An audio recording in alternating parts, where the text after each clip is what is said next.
The quiet revolution, how inner peace becomes your greatest strength in a world that rewards the loudest voice and celebrates the quickest reaction. There exists a different breed of human being.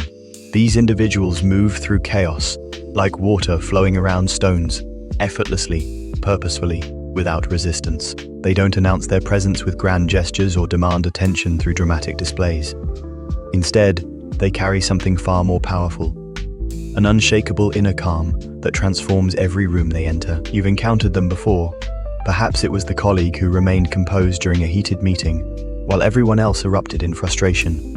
Maybe it was the friend who listened to your crisis without immediately offering solutions or judgment, simply holding space for your pain. Or it could have been a stranger whose mere presence seemed to slow down time itself, creating a pocket of peace in an otherwise frantic world. What makes these people different isn't their circumstances.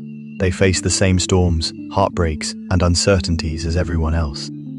The distinction lies in something deeper, more fundamental. They've discovered the profound difference between reacting to life and responding to it.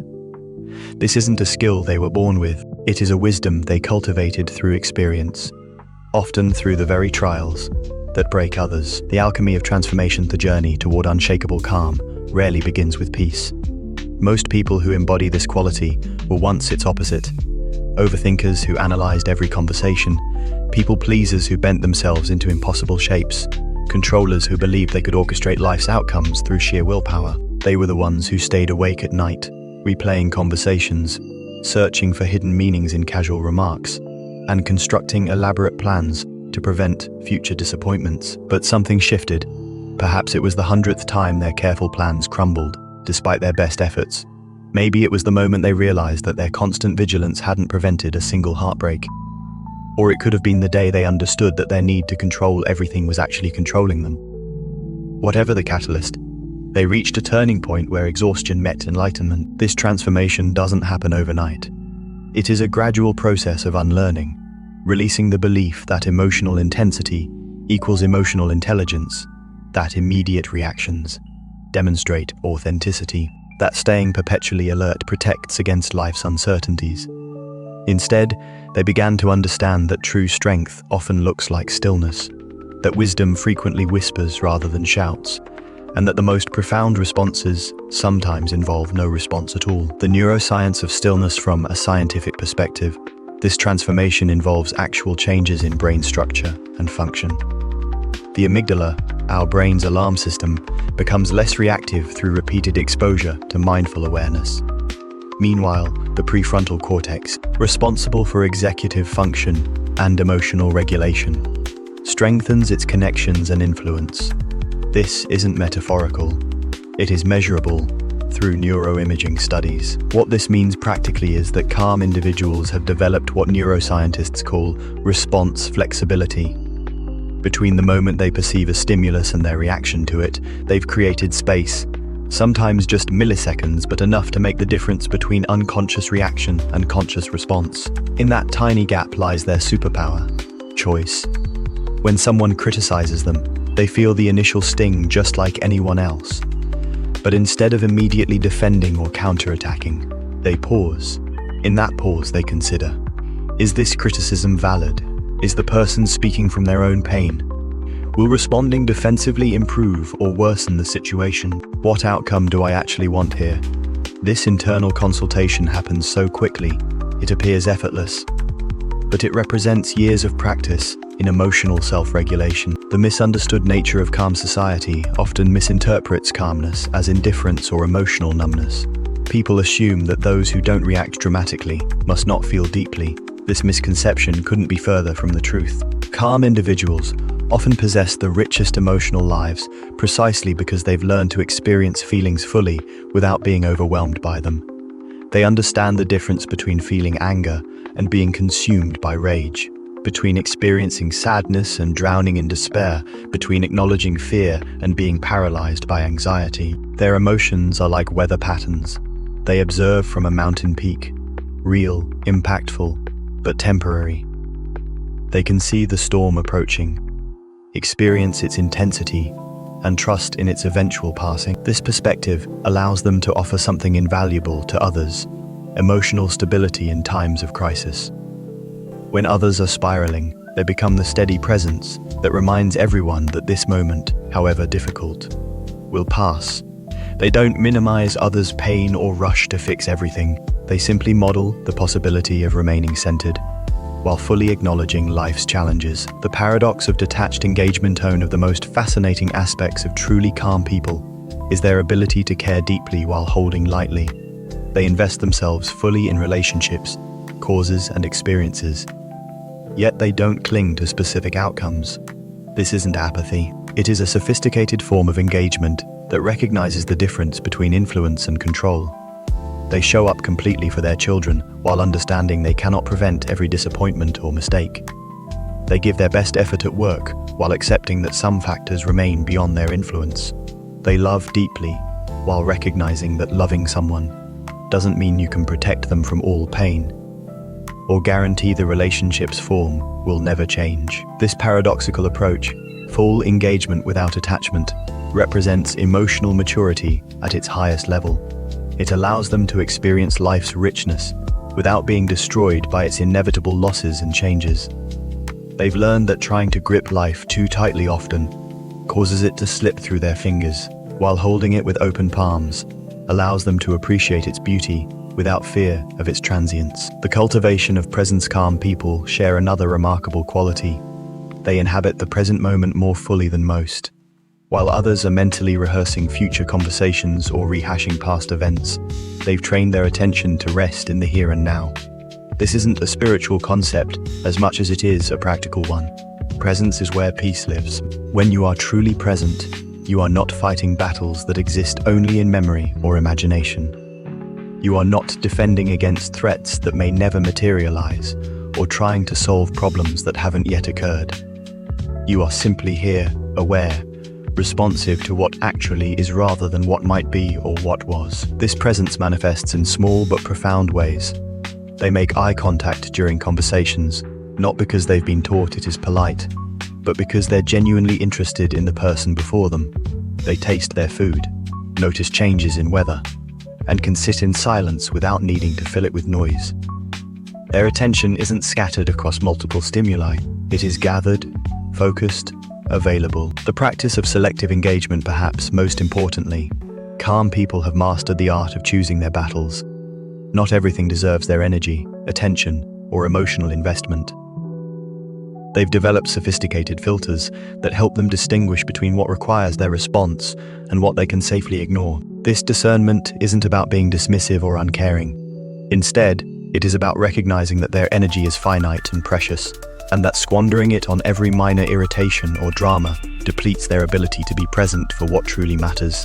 They understand that saying yes to everything means saying no to the things that deserve their best attention. When someone tries to provoke them with criticism or drama, they might think, "This person is in pain and projecting it onto me.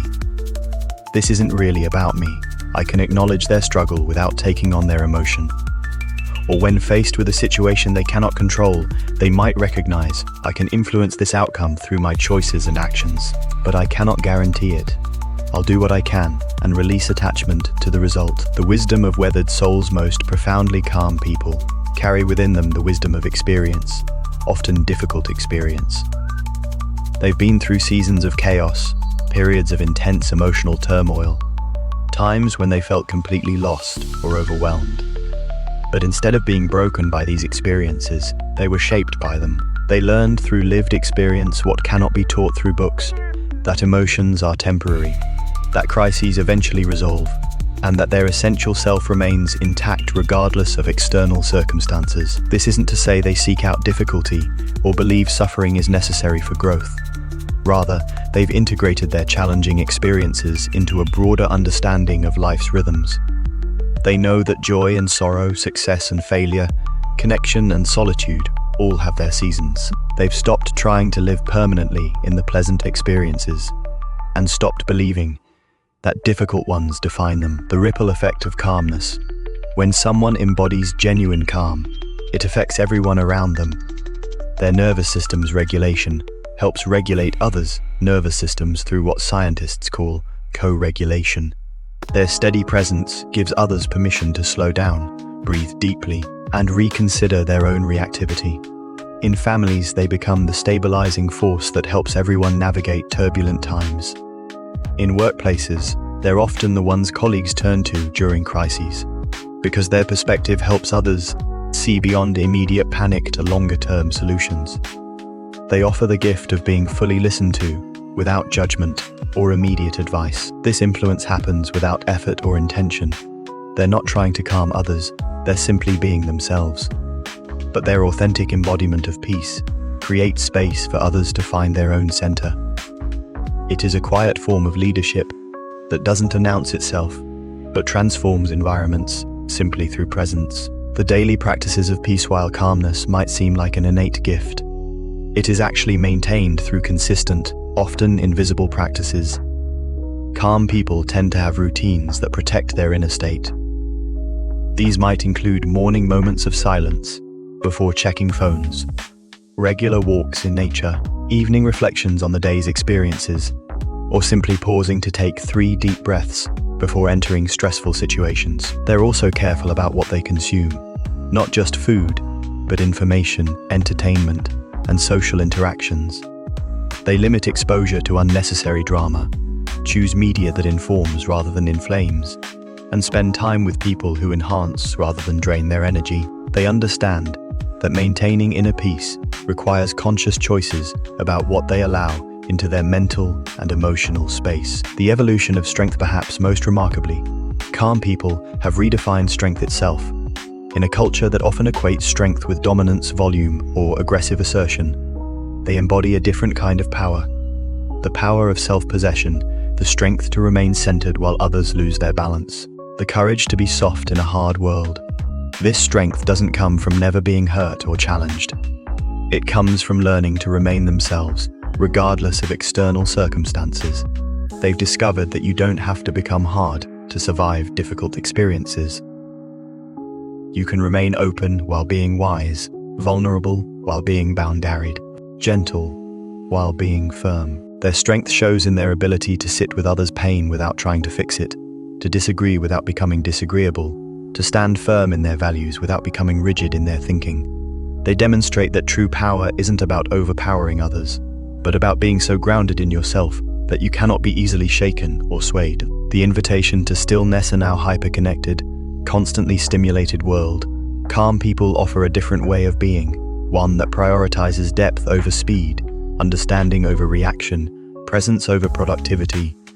They remind us that we don't have to match the world's frantic pace to be valuable or engaged. They show us that slowing down often leads to seeing more clearly, that pausing before responding usually leads to better outcomes, and that inner peace is not selfish, but essential for being truly helpful to others. Their example invites us to question our own relationship with reactivity. Do we respond to life, or does life happen to us? Are we choosing our emotions, or are our emotions choosing us? Can we find space between stimulus and response, between feeling and reacting, between caring and suffering? The calm people among us have answered these questions through lived experience. They've discovered that peace is not the absence of challenges, but the presence of inner stability while facing them. They've learned that you can feel deeply without drowning, care intensely without suffering unnecessarily, and engage fully while maintaining your center. The quiet revolution in the end. Calm people represent a quiet revolution, a return to inner authority in a world that constantly seeks to external validation. A commitment to depth in an age of surface-level living, a choice for peace in a culture addicted to drama. They haven't withdrawn from life. They've learned to engage with it more skillfully. They understand that the world has enough noise and needs more stillness, enough reaction and needs more response, enough chaos and needs more peace. By embodying these qualities themselves, they create the change they wish to see without preaching, teaching, or demanding. They simply live differently, and in doing so, they give others permission to consider a different way of being. Their presence in our lives is a gift, a reminder that peace is possible, that storms do pass, that we are more resilient than we sometimes believe. They show us that calmness is not about avoiding life's difficulties, but about meeting them from a place of inner strength and wisdom.